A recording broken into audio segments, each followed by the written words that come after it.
So I decided to purchase the SLR Magic Anamorphot. It's a 1.33 squeeze, giving your normal 16:9 footage a CinemaScope aspect ratio, really close to 2.35 to 1 aspect ratio, but it's more exact at 2.37 if you really want to get down to it. So inside the box, the first thing you get is some information on why to shoot anamorphic and some more information about what's actually in the package, which we're about to take a look at. So it's really well packaged, and inside the main area here is of course the adapter itself. Pretty small and compact, and actually lightweight, lighter than I was expecting. It's all black, mostly made out of metal, but we'll go into the adapter itself a little bit more. This is just a little sneak peek. Move on, the next thing you get is a cool little package. It folds out, and what you have here are 3 step-down rings essentially, so that you can connect lenses to the back of the adapter. It comes in 3 thread sizes for 49, 52, and 58 millimeter lenses. But of course you can use regular step-down rings for any others you might have. I also ordered, along with the adapter itself, the optional diopter set. Comes with 2 sets of diopters inside a pretty sturdy case. These diopters are for getting closer focus than you can get with just the anamorphic adapter itself. So the first one is a 0.33 diopter, and the second is 1.3 for very close focus. So as I said before, the adapter itself is lightweight, seems really well built, and it's got a nice multi-coat finish on the front lens element.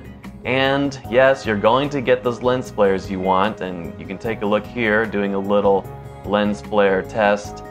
And some people really want these anamorphic lens flares. I'm not crazy about them, but you can see right here that it does in fact work with this adapter, and it's a quite good effect, I think. You've got some screws on the adapter itself, and therefore holding it in place and lining it up perfectly with your lens, because if you don't, the distortion will go in the wrong direction. So a good way to make sure that it's lined up is to point an LED or some other light source directly at the camera and get something that's level in the background. And when that flare is level across the horizontal plane, then you know that you're in good shape. The adapter also has a normal and near focus ring on it. Kind of self-explanatory. It helps you maintain focus either closer or further away depending on what you're shooting.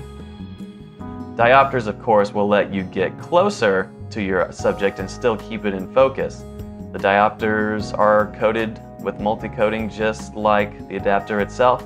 So when you use the 2 together, you're still maintaining the quality, you're still going to get the lens flares you want.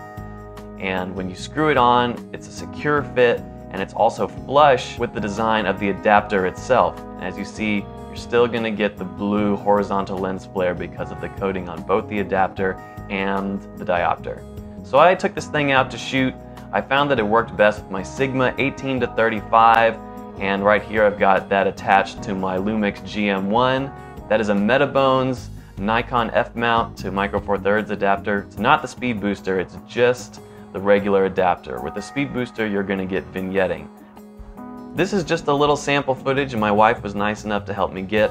We went to a park near where we live, and I decided to shoot during daylight hours because that's when you're going to get the best performance out of this adapter. Your lens needs to be stopped down quite a bit, unfortunately, to get a sharp image. So shooting outdoors is really going to give me an idea of the way that this adapter performs in a best case scenario. So I was able to get some nice wide shots, get a little close up. Some of these shots have the diopter, some of them don't.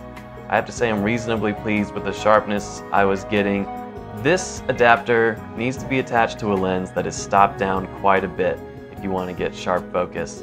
I tried shooting on the 25mm the SLR Magic makes, and using it wide open at 0.95 is absolutely unusable footage with the adapter.